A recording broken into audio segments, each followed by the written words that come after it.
Good morning to all of you, and let's begin the academic hour program today.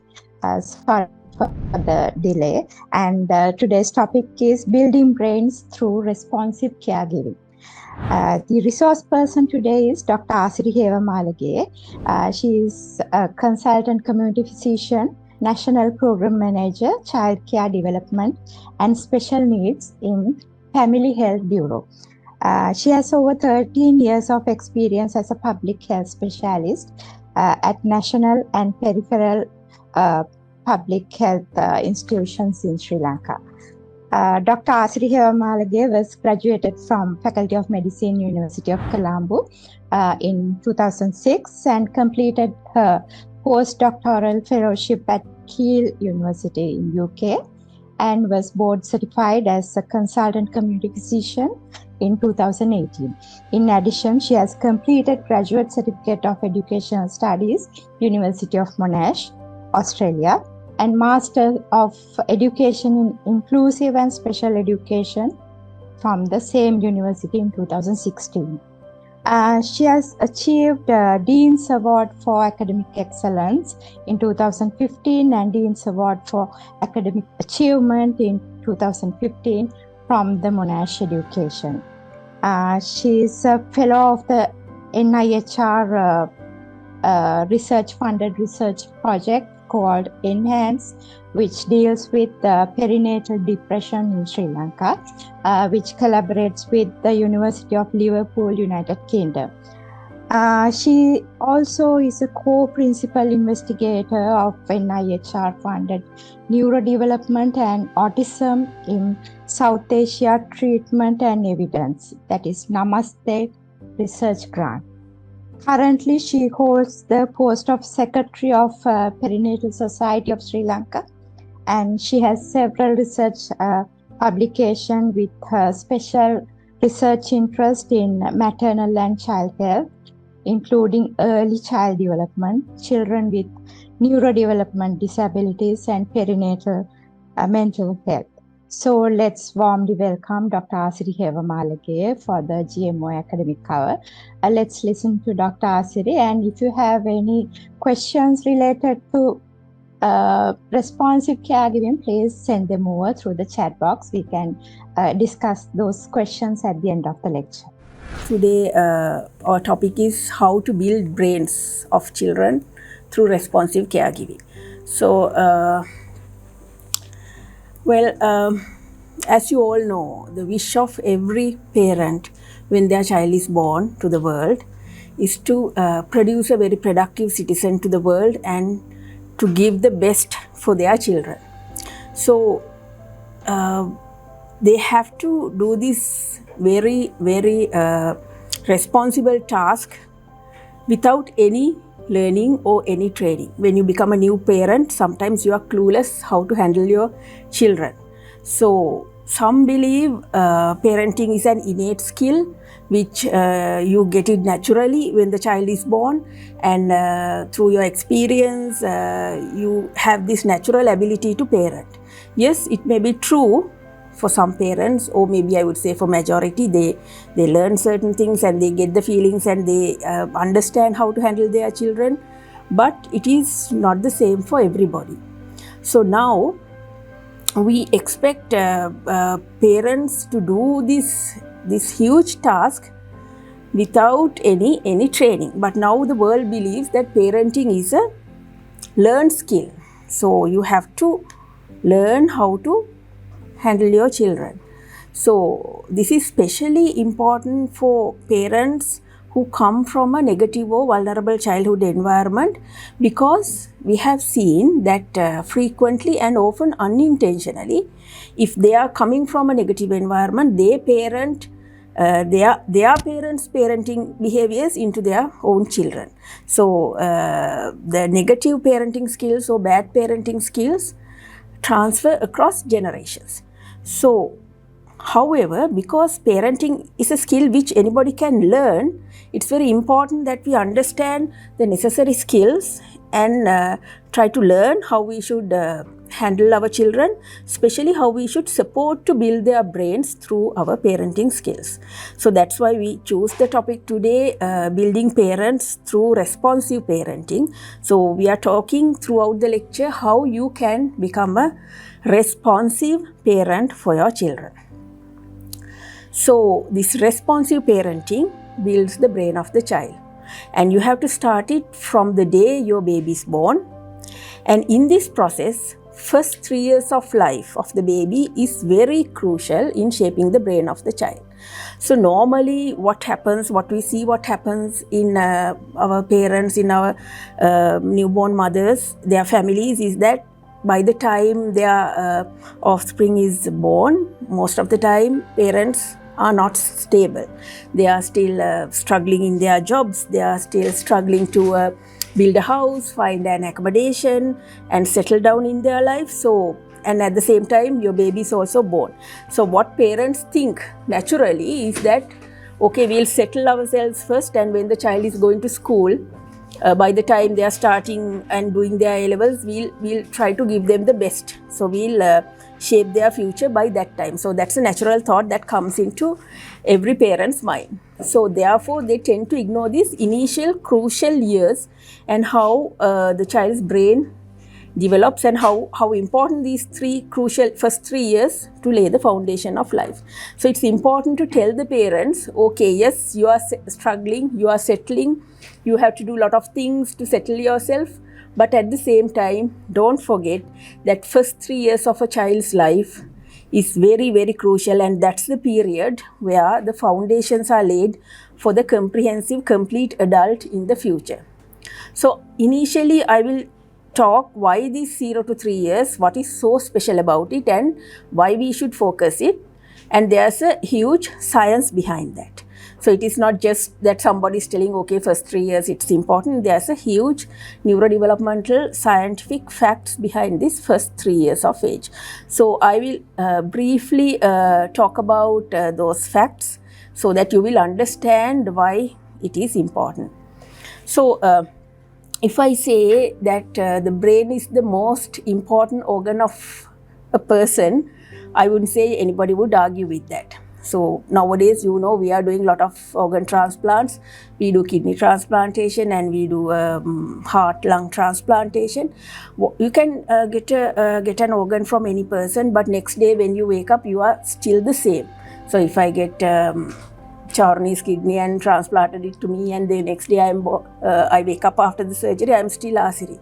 But imagine if you are supposed to get another person's brain, it's hypothetical, still it's not possible, but if you get another person's brain and transplant into you, if I got Charney's brain and transplanted into mine, the next day when I wake up, I'll be Charuni. There will be no more Asiri in the world. So then, in that case, so brain is our identity, and that's, I would say, it's the most important organ of our body. So how this brain works is still a mystery. Nobody knows 100% how it works, but nowadays, because of these neuroimaging techniques and a lot of neuroscience happening in the world, we now know a little bit how it works. So when we just look at the brain growth itself, you could see in this slide that by the time child is born, the weight of the brain is about 400 grams. And you can see by the time he is 3 years of age, it is 1,100 grams. And adult brain weighs only 1,300 to 1,400 grams. So from physiologically, the weight itself is 80% weight is completed by 3 years of age. And when the child is born, there are about 100 billion neurons in the brain. So, as you know, there are different parts of the brain which functions for different purposes. So we have frontal lobe, we have occipital lobe, and we have temporal lobe and parietal lobe. Different areas have different functions. So when a child is born at the time of birth, see these neuron cells at different areas, they are specifically adapted to that certain function. But what is missing here at the time of birth is the connections between these different parts of the brain. So if we want to do certain functions, we need connections from one part to another part, and the signal has to go from one part to another part. So how our neuron cells connect, I think you all might remember, is through the synapses. So this formation of these synapses or this neural connectivity happens after the birth from the environmental stimulation that a child receives. So earlier people believed that this is solely depend on your genes. So depending on your parental genes, that is how the child's brain development is determined. But now what is found out, what there is evidence is that yes, genes play a part, genes play a crucial role, but the environmental stimulation and the environmental factors where the child is living affects another 50% of the child's development. So environment can modulate how the brain develops, and it has a very strong proportion of this modulation is done by the environment. So once the child is born, depending on the neural connections and how the neurons connect with each other, this synapses form, and this initial synapses form is what we call as child development. So this synaptogenesis also happens in a very interesting way, in a sort of a the brain has a certain strange mechanism in doing that. So what it does is, initially when the child receives a stimulation from the environment, there is an overproduction of neuronal connections. So you connect so many connections and you produce more than necessary. And then later on, depending on the use of these neuronal tracts, there is a selective reduction of these unnecessary tracts. So that is through a process called pruning.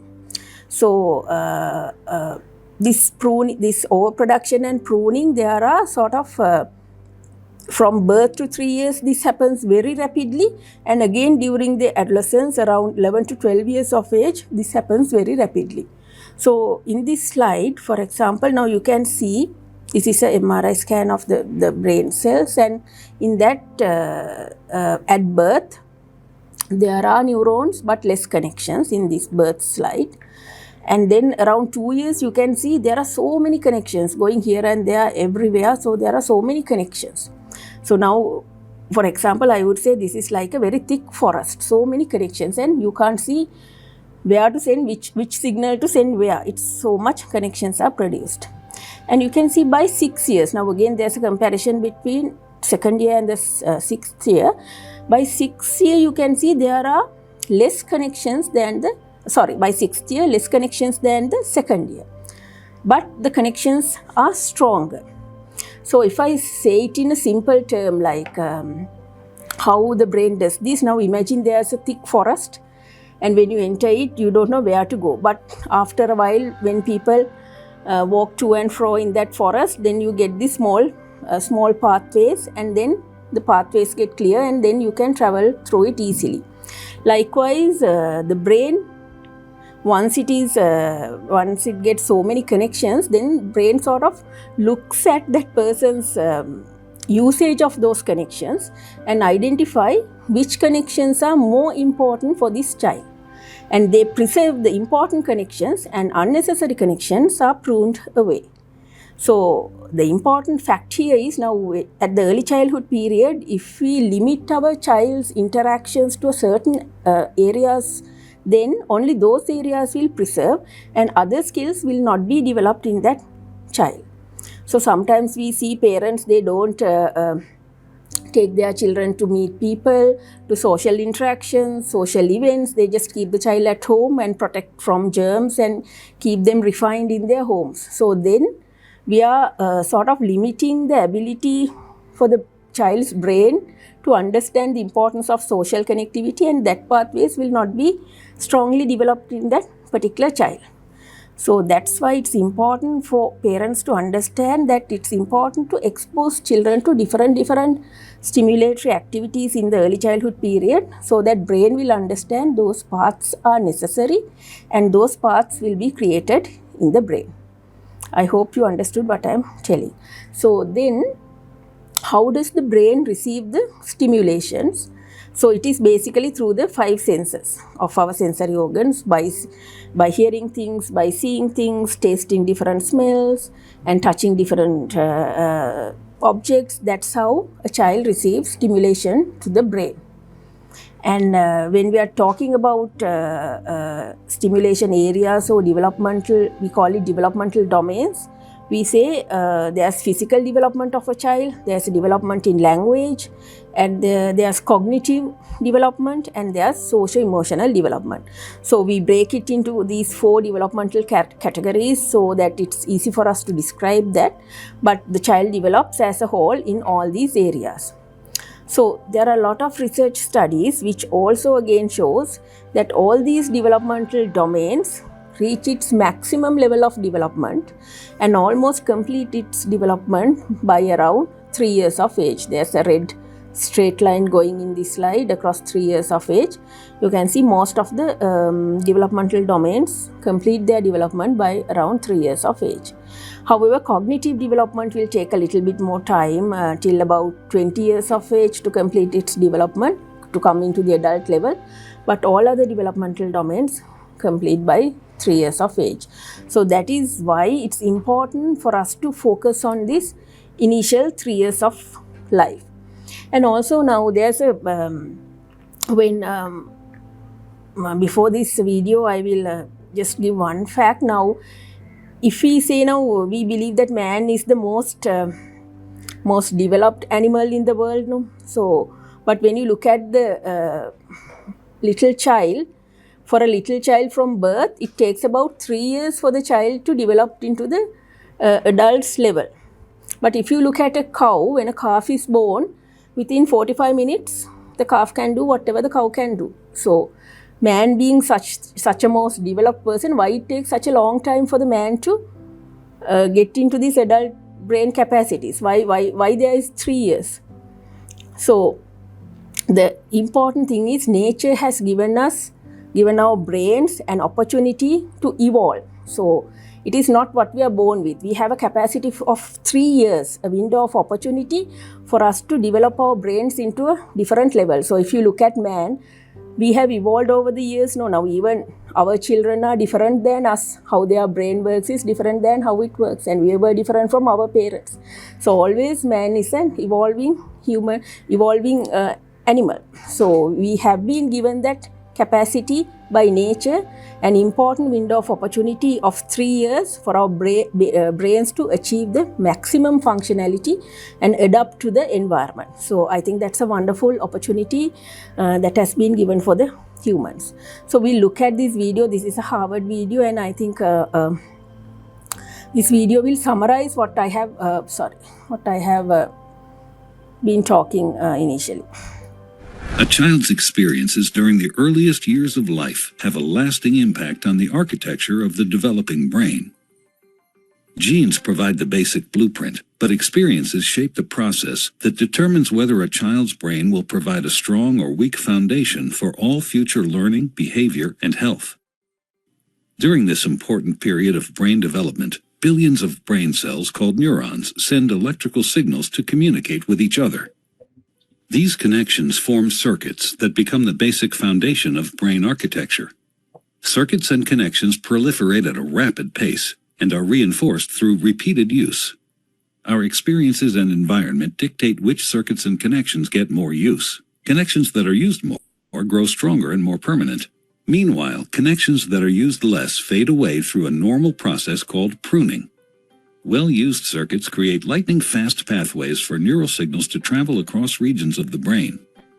Simple circuits form first, providing a foundation for more complex circuits to build on later.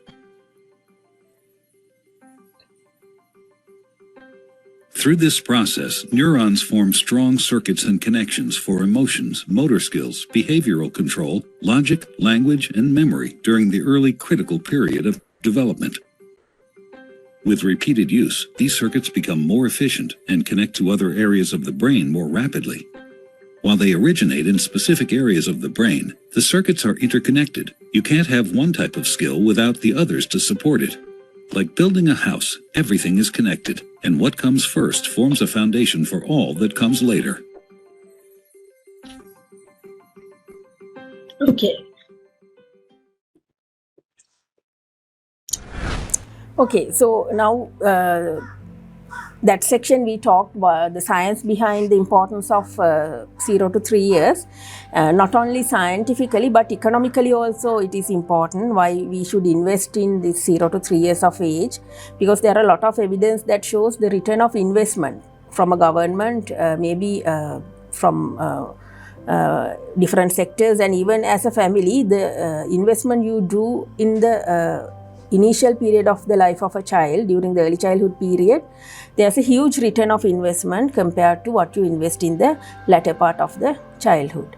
And also when we talk about the child rights, we have been sort of signatory to all the child right conventions, and it's the duty, it's the right of the child to receive all the support they require for optimal development. So it is basically, if you look at it in this way, like if you change the beginning of the story, you can change the whole story. So that is why it's very important for us to focus on this 0 to 3 years of life.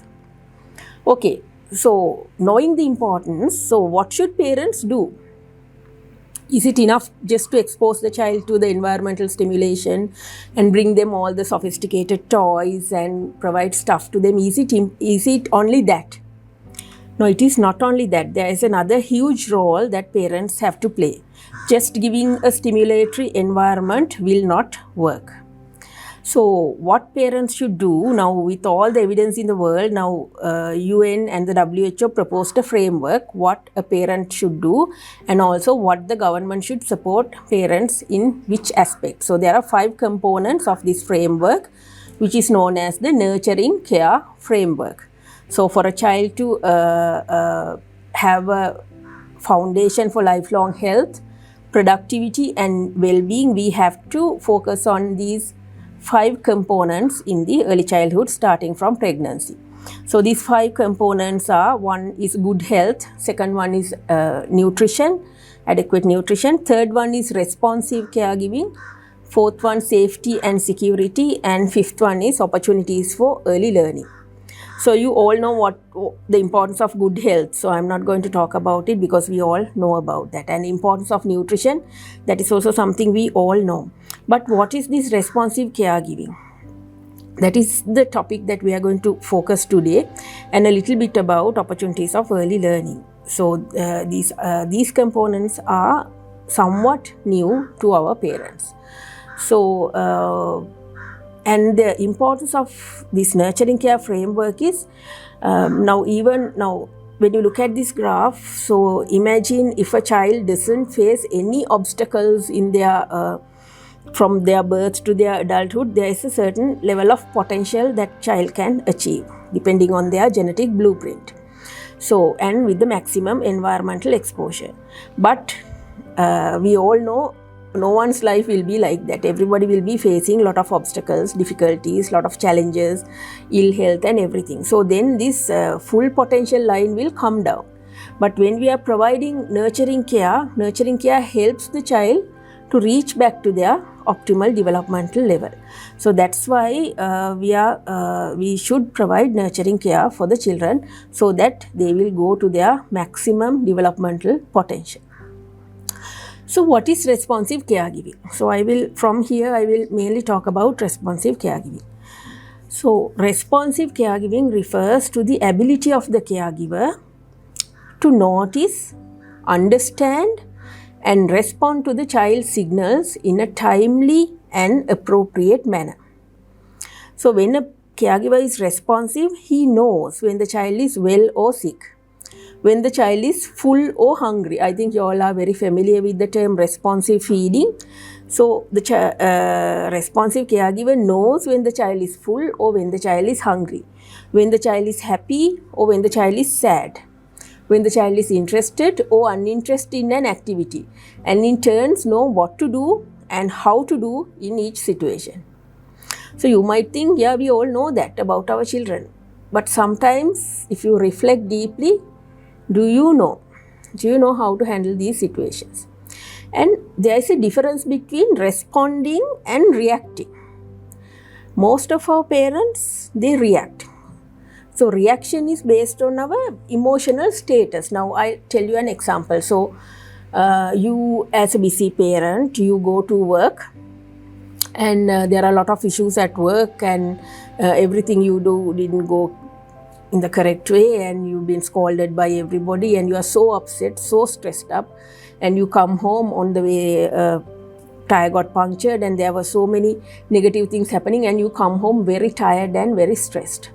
And when you are coming home, your son brings a piece of sort of a drawing he has done, jumping happily and smiling, comes running to you and cling to you. So what would you do? So you are so stressed up. So naturally what will happen is, පොඩ පැත්තකට යන්න පුතා, මට අද හරි මහන්සි, මම යනවා. මේ ළමයාත් එනවා මට කරදරයක් වෙන්න. මට මේ අමාරු වැටලා ඉන්න වෙලාවේ. That would be our natural response, natural way of reacting. So that's a reaction because of our emotional state, we just reacted. But how you can respond to this situation? Responding involves observing the child. So you have to give 1 or 2 seconds to observe the child and look at the child's expressions. And then you have to understand what these expressions means to identify the need of the child. And then you have to respond appropriately for that need. So if I take the same examples, when you observe the child, you can see the child is waving the piece of paper, picture, and smiling and dancing and coming towards you by seeing you are coming to the home. So these expressions all means the child is so happy to see you, and he needs attention, and he had done something, he is proud, and he wants your appreciation. So you understood the need of the child. So how can you respond? Now you are so stressed. You know you can't be sitting and looking at the paper and enjoy with the child. So how you can respond appropriately to that situation is, you can hug the child, say to the child, you have done something, I understand, you want to show it to me. I am so tired at the moment, Puta, I will have a wash and I will come back and spend the time with you. So that is responding. So we have to understand, analyze and respond appropriately. So you have to develop this skill. It doesn't take much additional time when you are ready to do this thing. And this is, again, I am telling, is different for reaction. Reaction is the thing that we are always used to do. So responding is much more mature way of handling things. And also you have to understand now, this child express their needs even before they learn to speak. So the engagement between them and the caregiver, they express their needs through looking at you, smiling at you, through vocalizations and gestures. And for that, you have to respond appropriately, and all these responses have to be mutually enjoyable. Then only the child will benefit. I will come into those things. So all these social interactions, these mutually enjoyable interactions, responsive interactions, stimulate the connections in the brain. So how early do you think the child can understand our feelings and express their needs? So we'll look at this video. You will be sort of surprised to see that children from about 2 to 3 weeks, they can express their needs, and also they can understand our emotions and what our facial expressions and what our body language says. So we look at this experiment. This is called the still-faced experiment. Babies this young are extremely responsive to the emotions and the reactivity and the social interaction that they get from the world around them. This is something that we started studying 30, 40 years ago, when people didn't think that infants could engage in social interaction. In the still face experiment, what the mother did was she sits down and she's playing with her baby, who's about a year of age. I'm like a girl. Oh. And she gives a greeting to the baby gives a greeting back to her. Yeah. This baby starts pointing at different places in the world, and the mother's trying to engage her and play with her. They're working to coordinate their emotions and their intentions, what they want to do in the world. And that's really what the baby is used to. And then we asks the mother to not respond to the baby. The baby very quickly picks up on this, and then she uses all of her abilities to try and get the mother back. She smiles at the mother. She points because she's used to the mother looking where she points. The baby puts both hands up in front of her and says, "What's happening here?" She makes that screechy sound at the mother, like, "Come on, why aren't we doing this?" Even in this 2 minutes, when they don't get the normal reaction, they react with negative emotions. They turn away. They feel the stress of it. They actually may lose control of their posture because of the stress that they're experiencing. Okay. I'm here.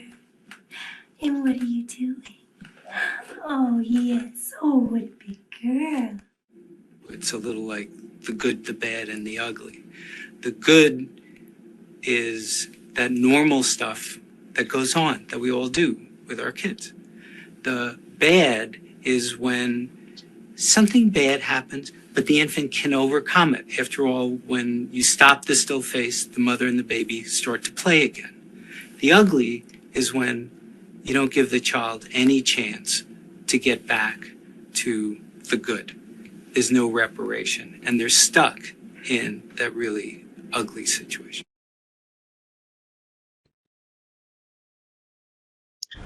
So you can see that these mutually enjoyable interactions create an emotional bond which helps young children to understand the world around them and to learn about people, relationships and language. So this emotional bond has another term which is known as attachment. So parent-child attachment. So this responsive parenting helps to build a very good parent-child attachment.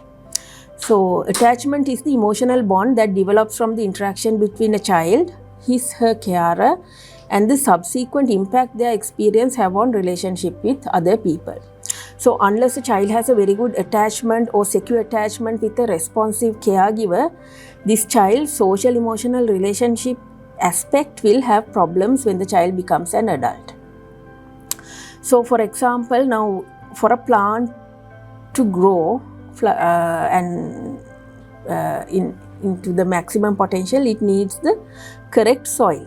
So if we want to plant paddy in a sand type of soil, it will not work. No. So likewise, for a child to grow and flourish, they need the proper type of parenting and parent attachment that matches the needs and demands of the child. So if you have a responsive parent who is caring, who is loving, who is sensitive and trustworthy, then child will have the feelings like I am competent, I am wanted, I am loved, I am worthwhile, I am good. And that will brings these thoughts like the world is an enjoyable place which is safe and worth to live. So child will develop a secure internal working model within the child's brain. So when there's a loving, responsive parenting, child understand the child is a worthy, needed, good, wanted person to the world, and he will feel that world is a wonderful place to live. So the opposite happens when there is an unresponsive parent. So sometimes parents can be untrustworthy, inattentive and hurtful. You might think, how can parents be like that? But I think anybody can reflect into their childhood and you will identify people like that. Untrustworthy, inattentive and hurtful. Then what would the child feel? This little baby. The baby is feeling, I am helpless, I am bad, I am unbelievable, I am unwanted. And then he would look at the world, see the world as a painful, unsafe place which is not worth of living. He will get all these negative feelings and he will develop an insecure internal working model. So when there's an insecure attachment, there are a lot of problems. So there are a lot of attachment disorders. I was treated badly, and when the children are abused and neglected, and when there are multiple disruptions in their early childhood, then the child will develop negative models. Right? I am bad, I am unlovable, I am unsafe, and I am unreliable. So this will come out as behavioral problems, emotional and behavioral problems, and the child just get this urge, I will act badly. The child will be aggressive, oppositional, or dishonest. And these things will create negative responses from the society. So then again the child will internalize this insecure working model because others treat the child badly, parents, teachers and peers. He will get punishments, rejections, and which again reinforces this insecure working model. So this creates a vicious cycle of problems for the child. So that is the negative impact of an insecure model. So how a secure internal working model result in child's brain development. So in the previous slide I show you how an insecure working model affects the child, and here I am talking how the secure internal working model results in the child's brain development. So securely attached infants use the parent as a secure base for exploration, and although they might be a little bit distressed by separation from the parent, but are comforted by the parent's return. So I will show this image. So there's a thing called circle of security. So for a child to go out and explore and learn, there should be a secure base, that is a secure attachment with the parent. So then when the child knows I have a secure base, they just go out from the base a little bit, explore the world, learn new things, and when they are distressed, they again come to this safe haven. Right? They know they can come back to their mother. So they know I can go out, learn new things, and then I can come back to that mother. Unless the child has this assurance that I have a place to come back, they don't go out and explore. So then this child's ability to develop, learn new things, explore new things, understand new things, that get hampered unless they have this secure base and safe haven. So when the child has a safe haven and a secure base, child has a little bit of distress to go away from that, but child knows I will get comforted once the mother is again with me. So this is called the circle of security. When the child feels stressed, he comes back to the caregiver, get comforts, and returns to play. Unless this component is there, the secure attachment is there, they don't return to play. They don't go out and play. Unless play is there, brain development doesn't happen properly. So a child needs to play and learn and explore the world for their brains to develop to the maximum capacity. Right? So the importance of attachment to brain development is based on the idea that children who feel safe and secure will develop stronger brain connections associated with emotional and cognitive competency. And it is also based on the assumption that brain connections will not fully develop in the absence of intensive and ample parent one-to-one interactions with the baby, and that such behaviors occur in the context of an attachment relationship. So that is why I said even though we provide all the sort of facilities, toys and everything to the child, unless we have one-to-one secure attachment or a caring parent who are interacting with the child, brain development will not happen to the maximum level. It is assumed that babies do not learn simply by observing their environment, but rather require a specific parental intervention. So parents have a huge role in providing this parental intervention.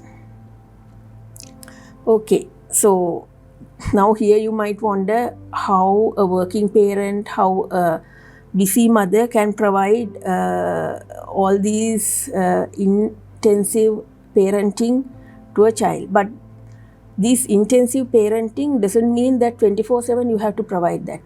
If you can spend at least 1 to 2 hours time or maybe half an hour, devoted time with your child in the early childhood period, doing all these parenting, playing, talking, cuddling, all these activities, that is enough to build a secure attachment. You don't have to be there 24/7. So there's a huge connection between attachment and stress regulation. So infant is dependent on the carer for stress and emotional regulation and to modulate their overall level of neuropsychological arousal. So this when there's a secure attachment, parent is a regulator of the stress and emotional level of the child. So impact of lack of early regulation and high levels of stress is potentially widespread and includes epigenetic effects which impacts on emerging stress regulatory mechanisms as well as on attachment organization. So if there isn't a attached parent for a particular child, this will have huge stress for the child, and when the stress is high, even how their genes express also changes, and how they handle their relationships in future also changes. So it is very, very important we are focusing on this. So how exposure to early adversity effects affect the developing brain through changing the differences, physical differences occur when the child is exposed to prolonged stress in their brain. So this is especially fear or stress set off a chain reaction which invokes an interaction between the nervous system and the endocrine system, which is known as the HPA, hypothalamus, pituitary and adrenal gland axis. So when the parents are not responsively caregiving, child will get into a stress situation, negative emotions, and this will physiologically affect the brain development. So this is what is talked in this video. Learning to deal with stress is an important part of healthy development. When experiencing stress, the stress response system is activated. The body and brain go on alert. There's an adrenaline rush, increased heart rate, and an increase in stress hormone levels. When the stress is relieved after a short time, or a young child receives support from caring adults, the stress response winds down and the body quickly returns to normal. In severe situations, such as ongoing abuse and neglect, where there is no caring adult to act as a buffer against the stress response stays activated. Even when there is no apparent physical harm, the extended absence of response from adults can activate the stress response system. Constant activation of the stress response overloads developing systems, with serious, lifelong consequences for the child. This is known as toxic stress. Over time, this results in a stress response system set permanently on high alert. In the areas of the brain dedicated to learning and reasoning, the neural connections that comprise brain architecture are weaker and fewer in number. Science shows that the prolonged activation of stress hormones in early childhood can actually reduce neural connections in these important areas of the brain at just the time when they should be growing new ones. Toxic stress can be avoided if we ensure that the environments in which children grow and develop are nurturing, stable, and engaging.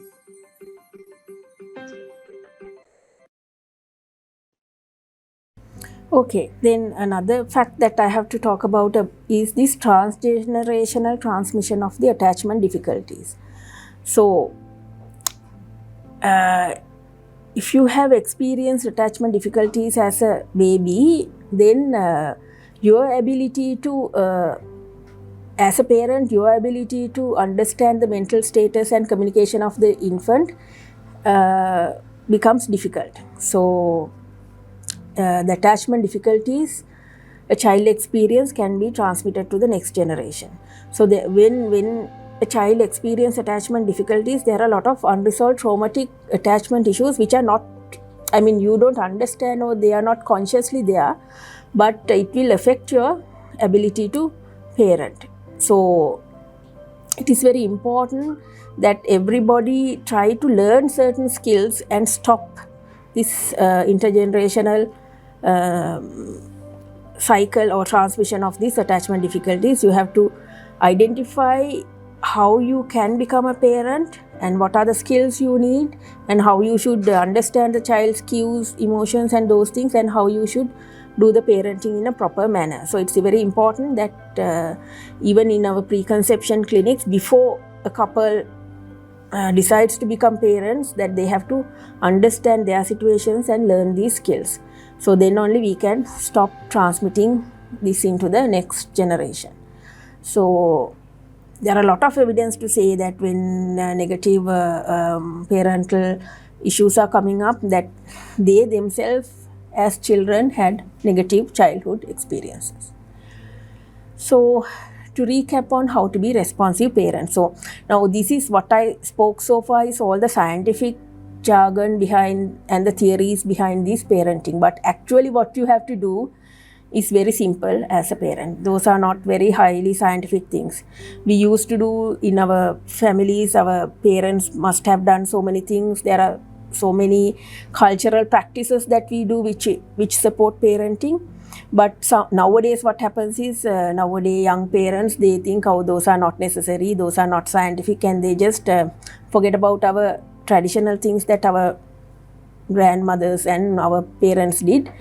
But it's when I describe the science, I think you will understand how these simple steps has a huge impact on the child's brain development. So this will show you very simple 5 steps how you can become a responsive parenting. So how you can understand the child's serves or child's cues and respond to them appropriately and lovingly. So it's very simple thing. You can learn this and incorporate it into your day-to-day practice, and it will naturally become possible for you to become responsive parents.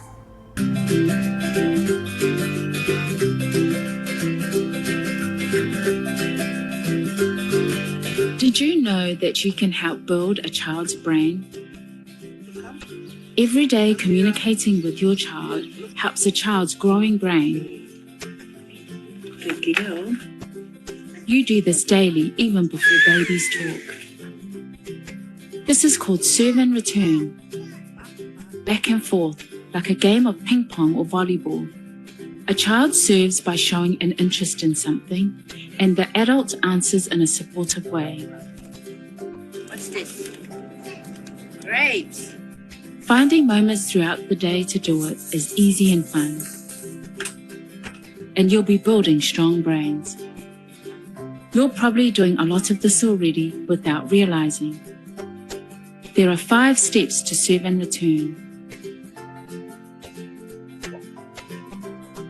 The first one is to share your child's interest. When a child is interested, you can see it. Watch this child look at something in a book. Right there. Pointing shows interest.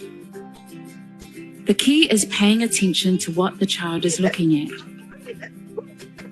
By paying attention and seeing what your child is interested in, you can learn and teach your child and feel closer to them. Step 2, support and encourage. You can respond to a child's serve by saying nice and helpful words. Even a kind smile can encourage a child. You can also pick up the object the child points to and bring it closer. Helping and playing with the child lets them know you understand them. Step 3, name it. When you return a child's serve and talk about what they see, feel, and do, you help make important language connections in their brain. This can be in your native language tongue.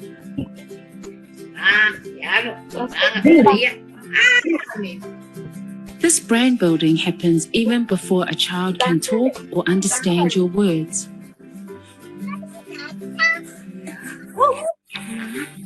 You can name anything, a person, a thing, an action, a feeling. When you name what a child is interested in, you help your child understand what is around them. They can learn to understand the world and what to expect. Naming also gives the child words to use later and shows that words are important to you.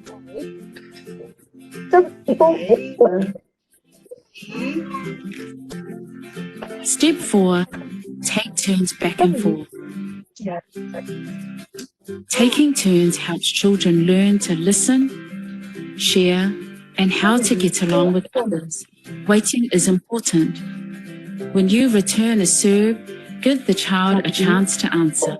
By waiting, you give the child time to think of ideas and build confidence in themselves and their skills. Step 5, practice endings and beginnings. Children show when they're done or ready to move on to a new activity. Sharing the focus is important in this step. When you can find these moments for a child to take the lead, you support your child in learning about their world and make more servant returns. Christmas tree. Servant return is important for a child's developing brain, and the best news is that you can do it anytime, anywhere, without any need for toys or technology. Look for small chances throughout the day, like while you are cooking or shopping. Try to remember these 5 steps. Notice the serve and share the child's focus of attention. Return the serve by supporting and encouraging. Name it, take turns going back and forth, and practice endings and beginnings. Back and forth exchanges make everyday moments fun. If it is not already, it soon will become normal as you practice.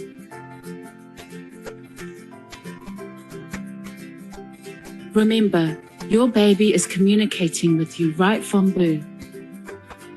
By noticing and responding as often as you can, you are really helping their development.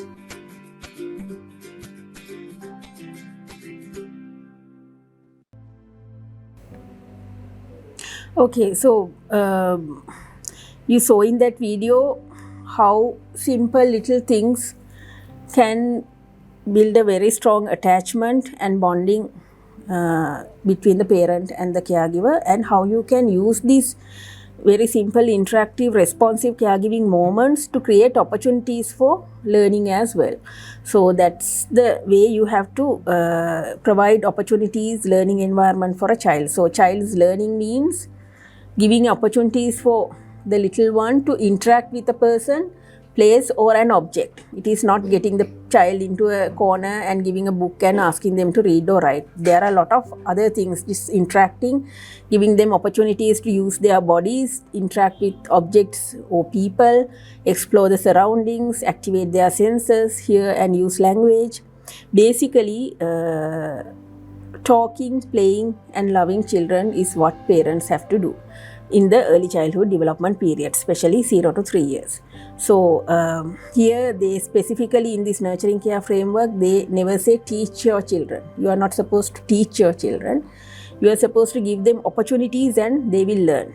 And also in that previous video you might have seen, first you share the focus of the child. You will first observe and understand where the child is looking at and where the child's interest, and then you also mimic the same focus and you enter into the child's world, and then only you can navigate the child to different learning opportunities. What we do normally as parents is we find something, we want forcefully the child to be interested in what we want the child to do. But that doesn't work. We have to share their focus through their understanding. We have to modulate their learning. Okay, so there's another one video I would like to share. Very early infants, how we are supposed to communicate with very little babies. So these are like sometimes our parent thinks these are silly things that we are not supposed to do those things, but you can see how important these especially here they are talking about baby talk, these things, how it stimulate the child's brain.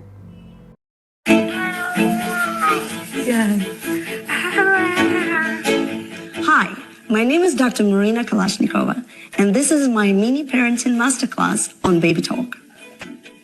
Puppy! He was perfect. I kept him. I am a researcher, and I study how babies learn language. Mama is wearing Tilly's glasses. Mama is wearing Tilly's glasses. Baby talk is much more than just a silly and cute way of talking to babies. Actually, baby talk is more about how we say things. When parents or other caregivers use baby talk, they use normal language, but they make it simpler, they repeat words a lot, and they speak slower. We also exaggerate our facial expressions when we talk to a baby. So, for example, we open our mouth wider, we raise our eyebrows, and we smile a lot. So a baby can not only just hear baby talk, but they also can see it.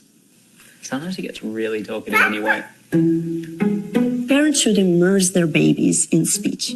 Listening to more baby talk helps babies build their own language abilities. Baby talk works like a spotlight. Babies hear a lot of sound.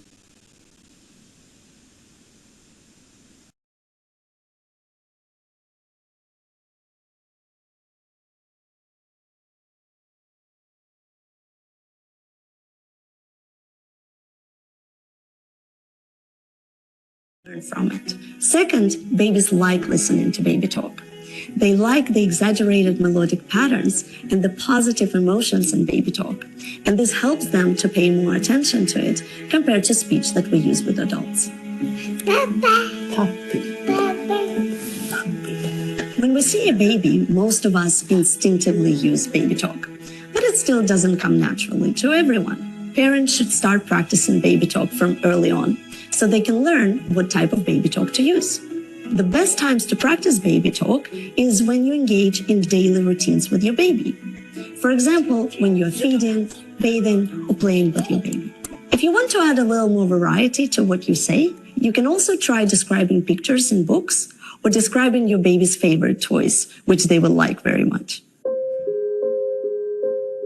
Baby talk helps babies establish a special bond and connection with their parents, which makes them feel loved, safe, and comfortable. Baby talk also stimulates babies' brains, preparing them for the difficult task of learning language. Protection and stimulation are two of the three things that are very important for early brain development. The third one is healthy eating or nutrition. Together, we call them eat, play, and love.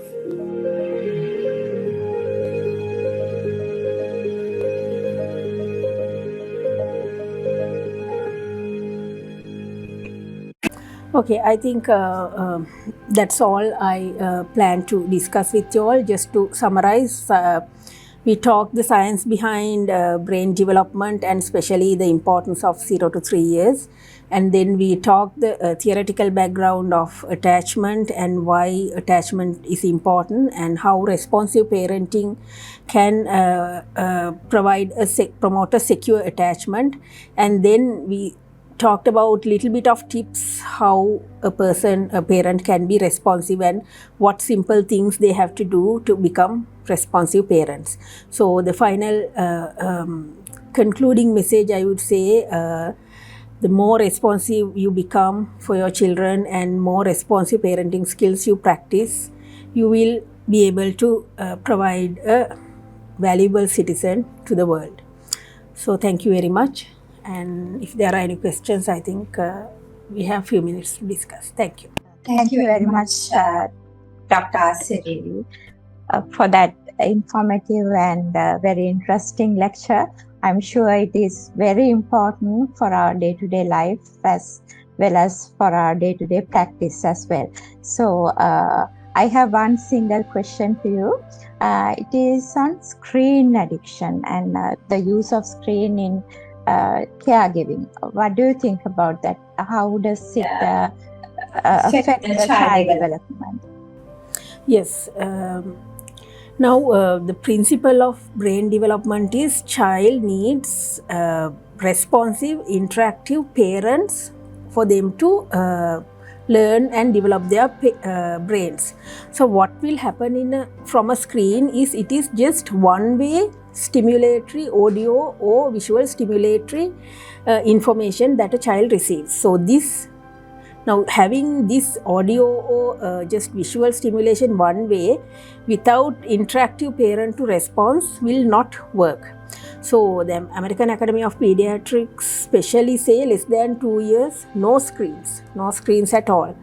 But after 2 years, up to 5 years, 1 hour of screen time is allowed, but with a parent to provide the responsive caregiving while using the screen. So that's the normal way of doing that. So screen addiction can be sort of, if you reflect back and see why your child gets addicted to the screen, mainly because the children do not receive opportunities to play, interact with objects and with other people and talk and play, do these simple activities. So if you create your home environment in a way you can provide active, interactive play activities for the child, normally children prefer that rather than the screen. So it is something you have to change your household environment, how you spend your time with your children and how you advise your caregivers like other grandparents or the maids, maybe how you advise them to handle the children. So main thing, when I'm talking about very little children, main thing 0 to 2, no screens at all. Screens including TV screens, not only mobile phones. But after 2 years, if you are using screen, just have to have an interactive parent to discuss about that and provide responsive care, and also not to use screens as supportive ways to feed your children. Don't ever do that. In the feeding time, we have seen a lot of parents give a screen and then force feed the child. So those are the things we should not do. Then only the child will get into screen addiction. Feeding has to be responsive. We have to talk about the food, talk about the different tastes, different textures, and discuss those things and make feeding time an enjoyable time for the child.